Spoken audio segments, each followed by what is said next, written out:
suis Alain Bouvray, je suis le directeur général de la société Eloquent, qui est un éditeur SaaS spécialisé dans le domaine de la relation client. Et société basée à Grenoble pour le siège et qui a une agence commerciale à Boulogne.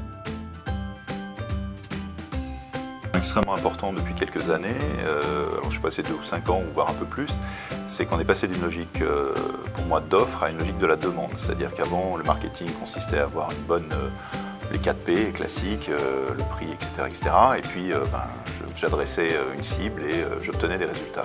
Aujourd'hui c'est assez différent, c'est-à-dire qu'on est passé d'une logique de la demande où c'est le client qui maintenant devient un expert des solutions. Et très souvent, le client, lorsqu'il va voir une entreprise, il la connaît déjà pratiquement mieux que les collaborateurs eux-mêmes de l'entreprise, puisqu'il a pu aller voir des avis sur Internet, se renseigner sur les offres, etc., etc. Donc on est dans une logique beaucoup plus de la demande, et le client est devenu un expert, c'est-à-dire que le client est souvent un expert de l'entreprise. Donc ça a fondamentalement changé les choses, et la relation que l'entreprise doit établir avec ses clients, à mon sens. En tout cas, c'est un des changements majeurs de ces dernières années. Donc ce qui a changé aussi, c'est qu'on dispose d'un nombre d'informations, et les entreprises disposent d'un nombre d'informations et d'un nombre de moyens de toucher le client qui a explosé. Donc on a un nombre et un volume de données quasi exponentiel, notamment des données quantitatives. On commence aussi à avoir des données qualitatives, puisque le client va donner son avis, il peut donner son avis à différentes étapes, etc. etc. Donc ça a fondamentalement changé. Les outils qu'il y a autour se sont démultipliés. Et donc l'entreprise, finalement, elle se retrouve avec ce package d'informations qui est très important. Le multicanal, on va dire, c'est un phénomène, mais qui porte un nom technologique. Mais de fait, le client, lui, il n'a qu'un canal qui l'intéresse, c'est au moment où il s'adresse, ça peut être par le web ou par le téléphone, etc. Lui, c'est pas le côté multicanal qui l'intéresse, c'est est-ce que j'ai une bonne réponse à mon attente, c'est tout. Alors, moi je dirais déjà, bon évidemment, le client, il faut bien le connaître, donc de toutes ces données, il faut être capable de les analyser, de les extraire et d'en faire quelque chose d'exploitable. Ça c'est super important. Alors après, les 5 bonnes pratiques, alors c'est assez difficile à dire, en tout cas ce qui est certain, c'est que, comme je dis, le client devient de plus en plus central dans le fonctionnement de l'entreprise. Donc il y a déjà un point assez important à mon avis, c'est le management. Aujourd'hui, beaucoup d'entreprises ont organisé leur démarche marketing et commerciale en fonction de leur offre, comme je disais précédemment. Et donc elles ont une démarche où elles ont, par exemple, quelqu'un qui s'occupe des boutiques, quelqu'un qui s'occupe du site web, quelqu'un qui s'occupe du service client, etc. Et ça, fondamentalement, ce type de management-là n'est plus adapté, à mon avis, ou va devoir changer pour pouvoir prendre le client dans son intégralité. C'est-à-dire penser que le client, lui, quand il est en relation avec l'entreprise, ce n'est pas 3 clients différents qui s'adressent à l'entreprise, c'est bien un seul et même client. Donc déjà, il y a un aspect management. Pour moi, c'est vraiment très important. Donc ça veut dire que ce côté management, ça touche à de l'organisation. Ça, c'est plus un point interne aux entreprises et qu'on voit qu'on commence à voir évoluer dans des grandes entreprises où j'ai une direction d'expérience client qui est beaucoup plus transverse qu'auparavant. Donc ça, c'est un premier point. Un deuxième point pour moi, c'est que, et ça rejoint l'aspect organisation, c'est que l'entreprise doit être capable d'unifier cette vision du client et d'unifier ses outils. Donc un des points clés pour nous en tant qu'éditeur, c'est d'apporter une réponse à ça. Comment on peut unifier finalement les relations que j'ai avec mes clients. Il ne s'agit pas d'avoir 50 outils différents si j'ai décidé d'avoir une seule organisation en face et une seule vision du client. Donc il faut que je m'équipe pour recueillir tout ce qui concerne mon client et que j'unifie. Donc ça, c'est le deuxième point. Pour moi, il y a un troisième point qui est de bien intégrer le client dans ses process, c'est-à-dire que mon client, comme j'ai dit tout à l'heure, c'est quelqu'un qui sait beaucoup de choses sur mon entreprise, donc il connaît les concurrents, il connaît mes produits, il connaît les offres. Donc finalement, cette information et cette connaissance qu'a le client, un des facteurs clés pour moi de succès, ça consiste à dire utilisons cette énergie et ce savoir dans mon entreprise. Comment mon marketing peut faire en sorte que mon client rentre au plus près dans mes process, y compris dans ma R&D par exemple. Ça se voit, Boeing a fait intervenir par exemple sur le Dreamliner des associations dès la CAO de l'avion, et c'était manifestement une bonne idée. Donc faire rentrer le client dans les équipes, pour moi c'est le troisième point, qui va se relier au quatrième, qui est de confier de l'autonomie à mes équipes. L'idée c'est de dire finalement je vais faire des efforts pour que mon client va m'apporter des idées, mais il ne faut pas que derrière je recentralise tout et que finalement je frustre tout le monde. Donc pour moi un des points clés c'est aussi que mes équipes soient en mesure d'avoir une certaine autonomie et de pouvoir répondre directement et rapidement à mes clients. Donc je dois donner des cadres, ça je touche aussi à l'organisation et du management, à des outils aussi, qui vont permettre effectivement que mes équipes face à mon client soient en mesure de prendre des décisions, d'agir ou de réagir à une demande de client. Et un dernier point pour moi qui est très très intéressant, c'est de traquer l'insatisfaction, c'est-à-dire d'aller vers une excellence, de viser une excellence par rapport à ma relation client. Et l'insatisfaction est un point clé pour bouger. Pour moi, l'insatisfaction est quelque chose qui doit me permettre de progresser, évidemment. Et si je sais la traquer au plus tôt, l'organiser, la structurer, la recueillir, savoir y répondre évidemment convenablement, c'est une vraie énergie. C'est une énergie pour faire bouger mes équipes, pour faire bouger ma R&D. Aussi, ça peut être très gratifiant, c'est-à-dire que lorsque j'ai un client insatisfait à qui j'ai apporté une solution et qui finalement me montre son remerciement d'avoir résolu son problème, c'est gratifiant pour mes équipes et c'est profitable pour l'entreprise.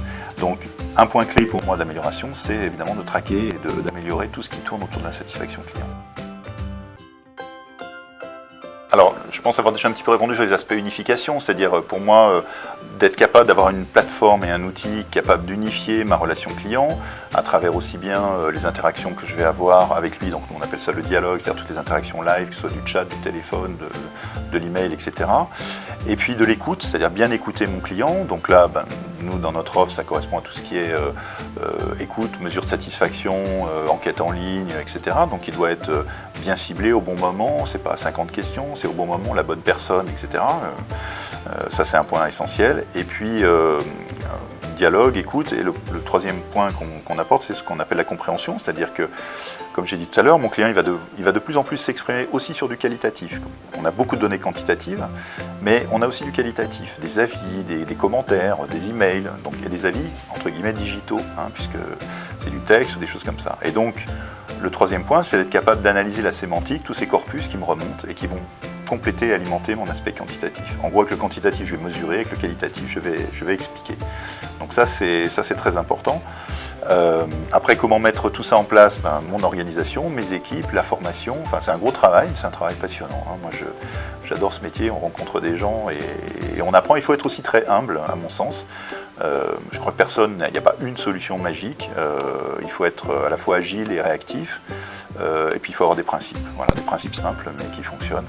Et à partir de là, en établissant un bon contact, nous, et une confiance avec nos propres clients, on arrive à déployer des choses vraiment intéressantes.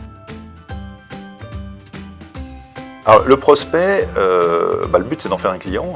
Donc, ce qui est intéressant avec le prospect, c'est de l'intégrer finalement. C'est une communauté, c'est une autre communauté que je vais devoir essayer d'intégrer dans mon écosystème. Ce qui est intéressant avec le prospect, c'est qu'il va s'intéresser à moi à travers de la réputation que j'ai, les avis des autres consommateurs éventuellement qui vont de plus en plus, le prospect finalement, pour qu'il devienne un futur client, il va commencer par regarder les avis des autres clients. Donc finalement, ma communauté de clients doit devenir quelque chose qui va attirer mes prospects. Il y a cet aspect aimant que doit développer ma communauté de clients. Donc le prospect, il va être sensible à mon image, il va être sensible à ma réputation, il va être sensible aux avis clients. Si je fais beaucoup de communication, mais que par ailleurs mon image, on va dire globale d'entreprise, parce que je sais pas, il y a des marques par exemple, qui travaillent les enfants, des choses comme ça, je peux faire la meilleure communication du monde, mon image va être médiocre. Pour autant, si les avis sur mes produits sont très bons, peut-être que ça va compenser en partie. Donc c'est cet ensemble-là. Et pour moi, le point le plus important sur lequel une entreprise aujourd'hui doit travailler, c'est effectivement bien exploiter, bien recueillir ses avis clients et les rendre accessibles à ses prospects. Voilà. Donc ça, à mon avis, c'est un point très important. Et donc tout ça, ça passe par de l'écoute. Enfin, évidemment, moi, je fais la promotion de tout ça, mais c'est très important d'être capable d'écouter ses clients et de faire en sorte que cette écoute devienne de la matière destinée à mes prospects. Alors, la démarche Eloquent a été assez originale puisque Eloquent est aujourd'hui une entreprise de taille moyenne, on est 65, ce qui pour un éditeur en France est assez conséquent, mais par rapport à des gros éditeurs mondiaux et notamment américains est tout petit, mais c'est une taille intermédiaire, c'est-à-dire que moi ce que j'ai vécu puisque j'avais monté au départ la partie enquête, j'avais créé cette société. La difficulté en France, c'est que souvent on a une multitude de solutions géniales, mais toutes petites. Et aujourd'hui, c'est un peu le problème de ce marché-là, c'est qu'on va trouver des tas de solutions. Il y en apparaît tous les jours. Je veux dire, des gens qui vont faire de la mesure en boutique, qui vont être spécialisés là-dessus, des gens qui vont travailler qui vont avoir une solution de chat absolument géniale, mais il n'y a que le chat, des gens qui vont faire de la e-réputation sur le web, mais voilà, c'est de la e-réputation. Donc aujourd'hui, pour quelqu'un qui s'occupe de l'expérience client dans une grande entreprise, mais il se retrouve en face de lui avec 5, 10, 15 propositions différentes et toutes super intéressantes, mais qui sont très difficiles à unifier. Et donc, la démarche éloquente là-dessus, c'était de se dire, ok, plutôt que de racheter des concurrents ou des choses comme ça, essayons de proposer, regardons de façon plus transverse pour apporter une solution plus globale et plus unifiée à nos clients. Et ça, voilà, moi je suis fier de contribuer à ce projet parce que je pense que c'est une bonne voie. C'est une voie intéressante aussi par rapport évidemment à nos clients, mais je dirais même par rapport à l'écosystème, puisque on se sent beaucoup plus fort que de se battre entre concurrents sur une micro-niche. On se sent beaucoup plus fort, puis en face de nous, on a des gros éditeurs américains, et moi je suis assez content de pouvoir me bagarrer face à eux en ayant des choses à dire et qui soient pas uniquement une solution technologique très pointue et géniale, mais en ayant une approche avec un souci de nos clients et de leur futur. Voilà. Donc pour moi aujourd'hui, les outils, on peut en trouver, nous on avait référencé, on avait regardé, on a facilement plus d'une soixantaine de sociétés qui s'occupent de la relation client. Je parle d'éditeurs logiciels en France, et je ne parle pas des gens qui font du CRM, je parle vraiment des gens qui gèrent de l'interaction avec les clients. Donc il y a une foultitude de solutions. Voilà. Donc l'approche pour nous aujourd'hui, c'est d'arriver chez nos clients avec un discours très, on va dire, très métier, très professionnel et très transverse en leur disant votre futur, c'est d'être capable d'unifier votre relation avec le client. Et nous, on est là pour ça. On est là pour ça, on vous accompagne. Alors un point que j'ai oublié peut-être de dire, c'est que la solution pour moi, elle n'est pas que technologique, elle passe beaucoup par de l'accompagnement. Je l'ai dit tout à l'heure, le côté humilité est très important et c'est vrai que il faut avoir cette humilité-là et on apprend. Je veux dire, il faut être conscient de ça. Nous, on apprend. On doit apprendre un peu plus vite que pour être réactif vis-à-vis de nos clients et proposer les bonnes solutions. Mais tout le monde apprend. Et je pense que c'est une vague qui est en train de se lever autour de la digitalisation de la relation client, enfin, etc., etc. Et voilà, l'idée, c'est de la vague, c'est de la surfer, c'est pas de la prendre sur le nez. Ou pas penser qu'on a un beau château, mais que c'est un château de sable. Quand la vague arrive, il ne reste plus grand-chose. Voilà. Et donc si on veut en savoir plus, on va sur quel site internet? Alors évidemment le site d'Eloquent. Donc le site d'Eloquent, c'est tout simple, c'est www.eloquent.com. Donc là il y a pas mal d'informations. On a une newsletter qui est régulière, qui donne des informations et qui nous permet aussi d'apprendre des choses. Et puis on a lancé depuis, c'est le 3e qu'on va faire, des webinars qui ont vocation non pas à faire de la promotion commerciale, mais à aborder différents sujets. Donc on a abordé l'analyse sémantique par exemple il y a un mois. Là on va parler justement de la satisfaction client que j'ai évoqué un peu tout à l'heure. Et je suis assez étonné du nombre de personnes qui viennent sur ces webinars, puisqu'on a eu plus d'une centaine, chaque fois plus d'une centaine d'inscrits. Donc c'est vraiment très, très bien. Donc on va essayer de continuer ça et surtout d'avoir une démarche, encore une fois, d'accompagnement et de présentation de nos activités, mais pas seulement de nos activités, aussi de notre vision de ce qui est en train de se passer, qui, à mon avis, permet offre des tas d'opportunités et permet à la créativité de s'exprimer. Voilà. Merci Alain et à bientôt. Merci à toi Frédéric, à bientôt. Oui.